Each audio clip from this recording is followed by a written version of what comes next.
Ассалаумағалейкум. Қалдарыңыз қалай ағайын? Бізде жаңалық мынау жатыр. Қыстық теплицаның рассадасы. Қазір отырған жерім. Қазан ошақ. Пешті енді қосайын деп отырмын. Осы уақытқа дейін мына біреумен тексердім. Мынау 20 градус қана ұстап тұрады екен. Өсімдік өскеннен кейін маған 25 градусқа ұстау керек.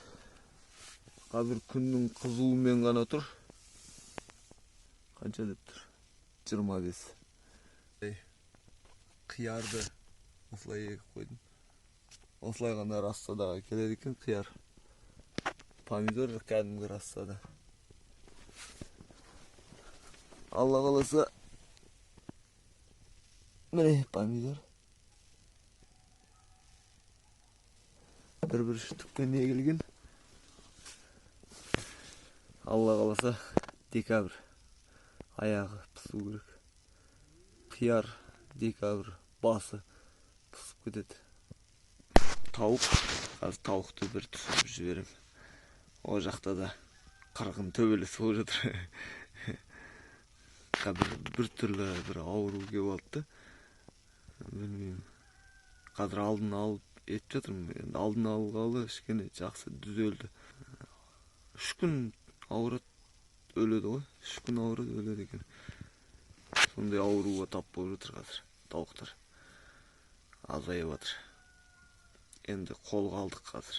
Ауруларды бір бөлек, сауларды бір бөлек. Қазір ан жаққа барғанда көрсетем, қораға барғанда. Осы жаңалық. Қазына бір пешті жасап жатқан. Мен сіздерге арнайы ан жақ видеоны түсіріп жіберейін.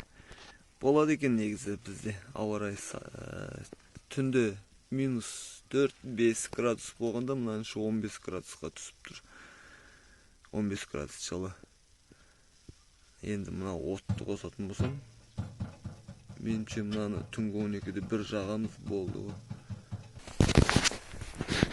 Тоңған сайын адамның несі кеседі, құты қашады ғой. Қазақша солай ма еді? Құты қашады.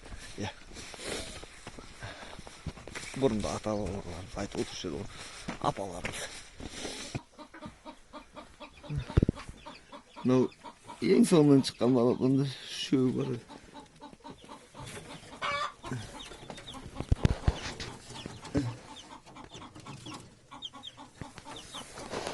Оларға да сарымсақтың суын қосып беріп жатырмын. Мына жерде міне ауырып жатқан балапан.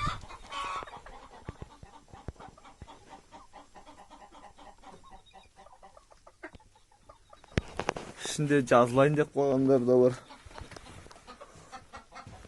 Бір көздері ісіп кеткен ғой. Сондай ауру. Жұмыртқа туып шығып жатыр. Осы бізде аладан таза. Міне біраз ан жақта бір 8 қазын бар. Өсіп жатырмыз. Аллаға шүкір. Видеом енді ұзақ. Бұл кішкене жерлерін кесіп алып тастаймын, жүрген жерлерді. Мынау инкубатор іске қосылмайды. Қазір 352 балапан. Мына жер жатып келген ғой. Алла тағала түннің тыныштығын берсін.